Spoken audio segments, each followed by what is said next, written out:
நண்பர்களே, நான் உங்கள் சுபஸ்ரீ. நம்ம சேனலில் கரண்ட்டாக HTML டியூட்டோரியல் தான் பார்த்து வந்துட்டுருக்குறோம். ஸோ இன்றைக்கி நம்ம என்ன டாபிக் பற்றி பார்க்க போகிறோம்னா, எப்படி ஒரு இமேஜை இன்சர்ட் பண்ணி வெப்பேஜில் எம்போர்ட் பண்ணுற பற்றியும், தென் HTMLல ஃபெவிகானை என்னன்றதை பற்றி தான் பார்க்க போகிறோம். ஸோ வாங்க வீடியோக்குள்ளே போகிறதுக்கு முன்னாடி நம்ம சேனலை மறக்காமல் சப்ஸ்கிரைப் பண்ணிடுங்க, பக்கத்தில் இருக்க பெல் ஐக்கனை கிளிக் பண்ணிடுங்க. வாங்க வீடியோக்குள்ளே போகலாம். என்னோட விஷுவல் ஸ்டுடியோ கூட நான் ஓப்பன் பண்ணிக்கிறேன்.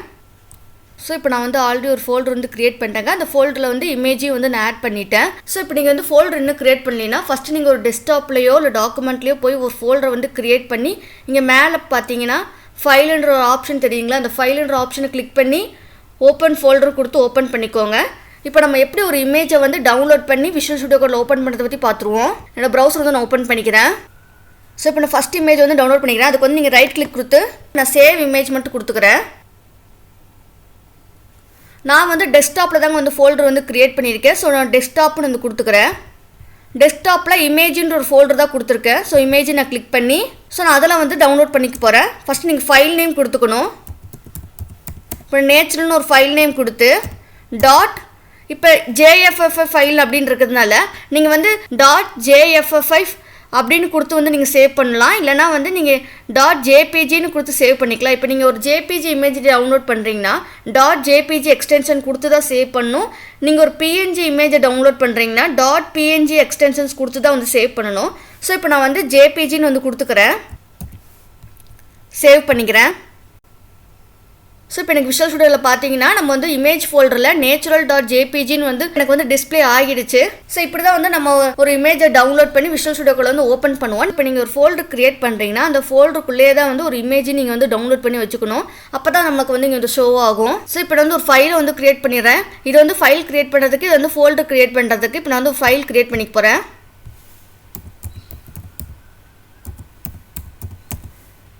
Shift+1 கொடுத்துக்கிறேன். டைட்டில் டேக்கில் டைட்டில் எழுதிக்க போகிறேன். இப்போ நம்ம பாடி டேக்கில் தான் இமேஜ் டேக் யூஸ் பண்ணி தான் நம்ம இமேஜை எம்போர்ட் பண்ணுவோம் வெப்பேஜில். ஸோ அதுக்கு டேக்கில் IMGன்னு கொடுத்துக்கோங்க. ஸோ இப்போ இந்த இமேஜ் எலமெண்ட்டுமே நமக்கு செல்ஃப் க்ளோசிங் டேக்னு தான் சொல்லுவாங்க. ஸோ செல்ஃப் க்ளோசிங் டேக்னா நீங்கள் க்ளோசிங் டேக் கொடுக்கணும்னு அவசியம் இல்லை. நம்ம ஆல்ரெடி சொல்லியிருப்போம், ஒரு BR டேக்கு செல்ஃப் க்ளோசிங் எலமெண்ட் தான் சொல்லியிருப்போம். அதுக்கு நம்ம க்ளோசிங் டேக் கொடுக்க மாட்டோம். ஸோ இப்போ இமேஜ் டேக்கும் அதே மாதிரி தான். இப்போ நம்ம இமேஜ் டேக் கொடுத்துட்டோம். நெக்ஸ்ட் SRCன்னு அட்ரிபியூட் கொடுக்கணும். எதுக்கு இந்த அட்ரிபியூட்டை கொடுக்குறோம்னா நம்ம இமேஜோட சோர்ஸ் இங்கே தான் கொடுப்போம். அதுக்கு தான் SRCன்னு அட்ரிபியூட் கொடுக்குறேன். ஸோ இப்போ நான் rose.jpgன்னு கொடுத்துக்க போகிறேன். நான் கண்ட்ரோலர்ஸ் கொடுத்து ரன் பண்ணி காட்டுறேன். ஓப்பன் வித் லைவ் சர்வர்னு கொடுத்துக்கிறேன். ஸோ இப்போ எனக்கு பார்த்தீங்கன்னா இமேஜ் டேக்கில் கொடுத்தா அந்த இமேஜ் எனக்கு டிஸ்பிளே ஆகிடுச்சு.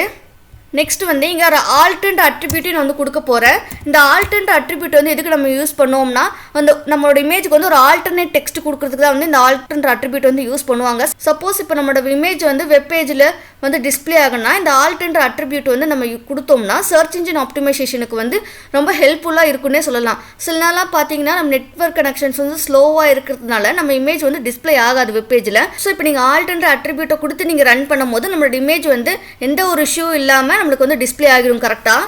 ஆல்டர்னேட் டெக்ஸ்ட் எழுதிக்க போகிறேன். நான் ஃப்ளார்னு கொடுத்துக்க போகிறேன். நெக்ஸ்ட் அதே மாதிரி இன்னொரு அட்ரிபியூட்டும் கொடுக்க போகிறேன். டைட்டில்ன்ற ஒரு அட்ரிபியூட் கொடுக்க போகிறேன். ஸோ இந்த டைட்டில்ன்ற அட்ரிபியூட் எதுக்கு யூஸ் பண்ணாங்கன்னா நம்ம இமேஜுக்கு ஒரு எக்ஸ்ட்ரா இன்ஃபர்மேஷன்ஸ் கொடுக்கறதுக்கு நம்ம யூஸ் பண்ணுவோம். ஸோ நம்ம அப்படி கொடுக்கும்போது நம்ம இமேஜ் மேலே நம்ம கர்சர் வைக்கும் போது என்ன ஆகும்னா ஒரு டூல் டிப் மாதிரி நமக்கு டிஸ்பிளே ஆகும். ஸோ அதாவது நமக்கு ஒரு டெக்ஸ்ட் மாதிரி டிஸ்பிளே ஆகும். அதுக்கு தான் நம்ம டைட்டில்ன்ற அட்ரிபியூட் நம்ம கொடுக்குறோம். ரோஸ்ன்னு கொடுக்குறேன். நான் கண்ட்ரோலர்ஸ் கொடுத்து ரன் பண்ணி காட்டுறேன். ஸோ எனக்கு இங்கே பார்த்தீங்கன்னா நான் இந்த இமேஜில் ஹோவர் பண்ணும்போது என்ன ஆகுதுன்னா எனக்கு ரோஸ்ன்னு ஒரு டெக்ஸ்ட் டிஸ்பிளே ஆகுது பாருங்கள். இதை தான் ஒரு டூல் டிப்புன்னு சொல்லுவோம். இப்போ இந்த இமேஜில் எங்கே வச்சாலுமே சரி நமக்கு டிஸ்பிளே ஆகும். ஸோ இங்கே வச்சாலும் சரி, இங்கே வச்சாலும் சரி. ஸோ இந்த மாதிரி நீங்கள் உங்கள் இமேஜில் எங்கே ஹோவர் பண்ணாலுமே நமக்கு இந்த டூல் டிப் மாதிரி நமக்கு டிஸ்பிளே ஆகும். ஸோ இப்போ நான் வித் அண்ட் ஹைட் அட்ரிபியூட் கொடுத்துக்க போகிறேன். இந்த வித் அண்ட் ஹைட் அட்ரிபியூட் இதுக்கு யூஸ் பண்ணுறாங்கன்னா நம்மளோட இமேஜ் இப்போ கொஞ்சம் சின்னதாக இருக்குங்களா. ஸோ இப்போ நான் அது பெருசு பண்ணணும், ப்ராடாக ஹைட்டாக பண்ணணும் அப்படின்னு நினச்சிங்கன்னா அதுக்கு நீங்கள் வித் அண்ட் ஹைட் அட்ரிபியூட் கொடுத்துக்கலாம். ஸோ இப்போ நான் வித் கொடுத்துக்கிறேன். ஈக்குவல் டு 500 கொடுத்துக்க போகிறேன். நெக்ஸ்ட்டு ஹைட்டுன்ற அட்ரிபியூட் கொடுத்துக்க போகிறேன். ஈக்குவல் டு 500 கொடுத்துக்கிறேன். நான் கண்ட்ரோலர்ஸ் கொடுத்து ரன் பண்ணி காட்டுறேன். ஸோ எனக்கு இங்கே வந்து பார்த்தீங்கன்னா இமேஜ் வந்து லார்ஜ் சைஸில் வந்து டிஸ்பிளே ஆகிருக்குது. ஸோ இப்போ அதே மாதிரி இன்னொரு இமேஜையும் நம்ம வந்து ஆட் பண்ணிடுவோம்.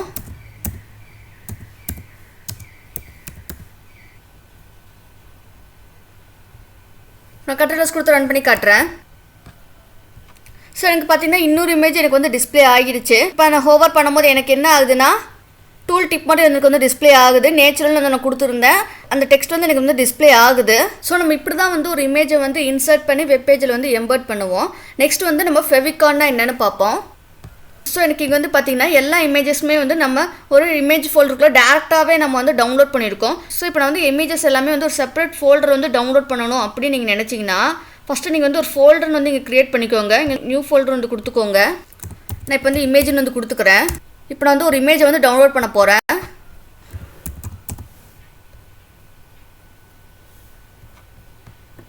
சேவ் இமேஜஸ்னு வந்து கொடுத்துக்கிறேன். ஸோ இப்போ நான் வந்து ஒரு இமேஜின்ற ஃபோல்டருக்குள்ளே இன்னொரு இமேஜ் ஃபோல்டர் வந்து க்ரியேட் பண்ணியிருக்கேன். ஸோ இப்போ அதில் வந்து நான் டவுன்லோட் பண்ணிக்க போகிறேன். ஸோ இப்போ இங்கே வந்து பார்த்தீங்கன்னா இது வந்து ஒரு பிஎன்ஜி ஃபைல் அப்படின்றதுனால இப்போ நம்ம ஒரு ஃபைல் நேம் கொடுத்து .png எக்ஸ்டென்ஷன் கொடுத்து தான் வந்து சேவ் பண்ணணும்.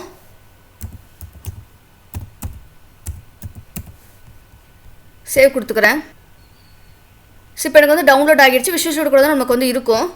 ஸோ இப்போ நம்ம வந்து ஒரு இமேஜ்ன்ற ஃபோல்டர் வந்து க்ரியேட் பண்ணியிருந்தோங்களா, அந்த இமேஜ் ஃபோல்டருக்குள்ள வந்து நமக்கு வந்து அந்த HTML இமேஜ் வந்து நமக்கு இருக்கும். ஸோ இங்கே பாருங்கள் HTML.pngன்னு வந்து எனக்கு இருக்குது. ஸோ இப்போ ஃபெவிகான்னா என்னென்னு பார்ப்போம்.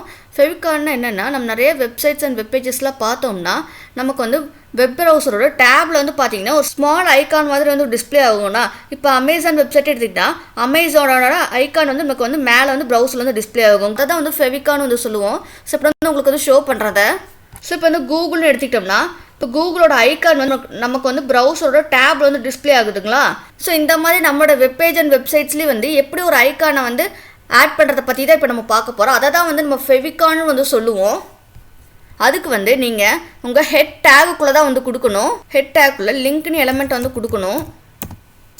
தென் ரிலேஷன் அட்ரிபியூட் வந்து கொடுக்கணும். இந்த ரிலேஷன் அட்ரிபியூட் என்னென்னா இப்போ நம்ம கரண்ட் டாக்குமெண்ட்டுக்கு கொடுக்க போகிற டாக்குமெண்ட்டுக்கு என்ன ரிலேஷன் அப்படின்றதுக்காக தான் வந்து நம்ம ரிலேஷன் அட்ரிபியூட் வந்து கொடுப்போம். ஸோ இப்போ வந்து REL அப்படின்ற அட்ரிபியூட் வந்து கொடுத்துக்க போகிறேன்.